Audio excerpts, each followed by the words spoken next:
Hello, my name is Brett Gagnon, and this March 2024, I'm humbly asking for your vote for a 3-year Budget Committee position. Please stay tuned to learn more about me and my position on key topics. Mr. Gagnon. Thank you. I want to first thank Council on Aging for having this event. This is an excellent way to reach the audience. My name is Brett Gagnon. Some of my background, just so you know, schooling-wise, I did go through the Pelham schooling system. I then graduated from electrical engineering school, and then went on to get a master's in business. Professionally, I'm a regulatory engineer, so I specialize in reading global regulations, interpreting them, and then giving training and recommendations on them.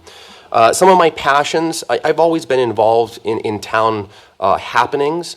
It started probably about 10 years ago. I've been the sponsor of many petition warrant articles to save town forests, to fight against large destructive highways, and being a co-founder of a few grassroots effort organizations. On top of that, I was lucky enough to be elected, before that, forgive me, I did work for the Conservation Commission in a supporting or nearby town. I then moved my way up, luckily, to Selectman, where I had the grand opportunity and learning experience to be part of both the Selectman decision-making. I was liaison to most every board the town had, including a voting liaison to the Budget Committee. And since then, you know, I'm really finding a passion in giving back to my community. I think between my educational, professional, and volunteering history, along with my drive and passion, I have something to offer my community, and I humbly ask you to support me and vote for me so that I can give you that passion and do my best for this community. Thank you. Thank you, Mr. Gagnon. Thank you, Mr. Moderator. And to the last speaker, that was quite impactful. Thank you for that. Why did I decide to run for office? Well, on top of what I spoke about earlier, I believe our community needs young, educated, and logical thinking people to stand up, and that is no slight at Ms. Cummings over here. I want to be in your shadow and learn from you until you decide to retire. I enjoy the constant learning experience. I mean, I got involved maybe because of one or two things back in the day, but you stumble down the road of learning constantly about how the town works, how the school works, how the budget works, you know, the political parts here and there. It's honestly fascinating at the end of the day. I think I can offer our community a very rare skill set, again, with my education, my profession, and my background mixed with my passions. I want to be the one leading the effort to look at things differently, specifically with the Budget Committee. You know, I want to ask the tough questions. I want to poke around the possibilities that may have not been explored before. I can't say I'm going to succeed in any of this, but I do want to take a different approach, look in different ways, and see what I can do to offer my services to this town if I were to be voted. So thank you. Thank you, sir. Mr. Gagnon. Thank you, Mr. Moderator. And I'm going to start this by a slight joke. My mother is on vacation right now, and she's saying in my head, they're not called seniors, they're older adults. You are right. She is a member of the Council on Aging, so let me tell you firsthand that over our dinner table regularly do we have discussions about, you know, older adults' needs and then younger family needs. And so I have the debates that I expect to see at the Budget Committee over my dinner table with my family regularly. Do I hear the needs? Do I hear about the research, the statistics? Absolutely. So I'd like to boldly say that I may be one of the most well-educated people about the older adult population in Pelham because I sit next to and under my mother's wing, if you would. You know, and there's a couple other things as well. I'm reading the question here again to remind myself. We do have a larger, older adult population. I believe it's something of over 50, is about 50%, give or take. You know, and I think we should really understand that and take that to heart and address that. Do we need to encourage young families to come into town? Of course we do. There's benefits there. But do we need to take care of our own who currently live here and have a long family history here? Of course. And there's a balance there. Let's see, I would like to look at future potential or future initiatives, maybe offering more services, but obviously understanding the sentiment in the room about balancing the effectiveness of our tax dollars. You know, we talked about in the past, the cemetery trustees may get more than the community center does. Kind of a strange fact. And offering some services based on the town's master plan to what the community center and the older adults are deeming as high priority. So, thank you. Thank you. Mr. Gagnon? Thank you. And let's be honest, this is a hard-hitting question for anyone in the audience or watching at home to think that we're going to stand up here and have the answer to this is unrealistic. But let's speak to that a little bit.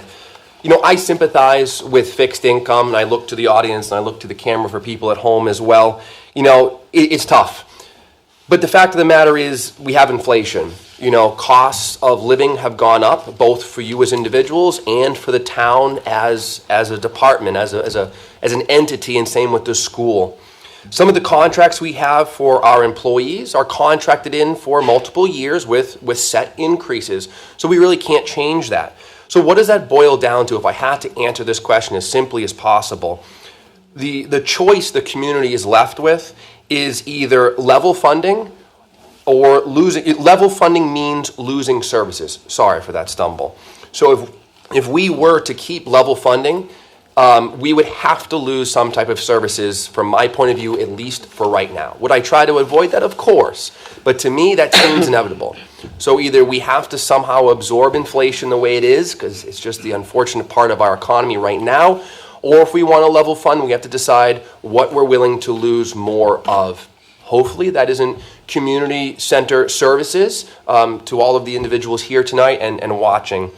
But lastly, I can tell you that although that answer may not be as salivating as what I could have said incorrectly, I am, as an individual and through a community power committee that I'm chairman of, trying to help you lower your individual cost. Can I guarantee it? No, but I'm doing my darndest along with my committee members to enact community power in Pelham.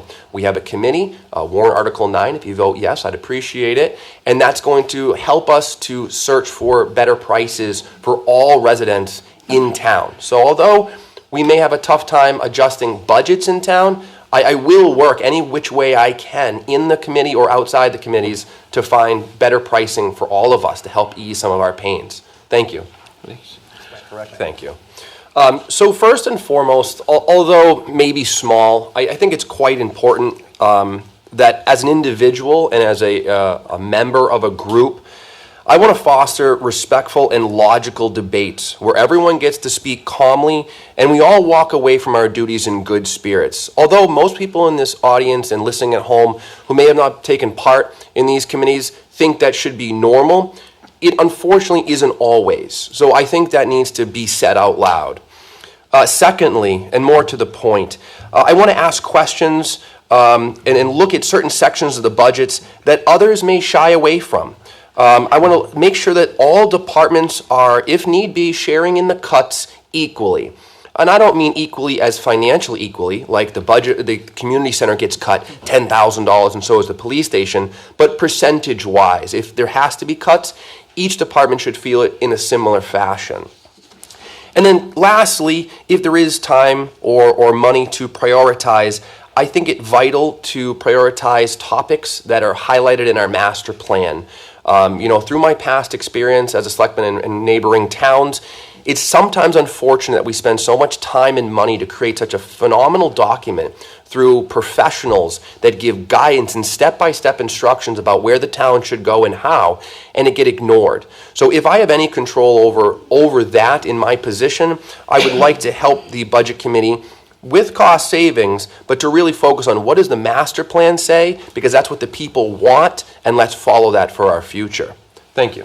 Thank you. Ladies and gentlemen, this evening we've talked about a lot. You know my education, you know my background, so let me leave you, with the reasons for my drive. I'm the son of Paul and Yvonne. You may know them in town. They're longtime Pelham volunteers. I have large shoes to fill, and I want to fill those shoes. I want to make my parents proud, my family proud, and my community proud. And I'll leave you with that tonight. Thank you very much. Thank you for taking the time to listen to this broadcast. Please remember to vote March 12th of 2024.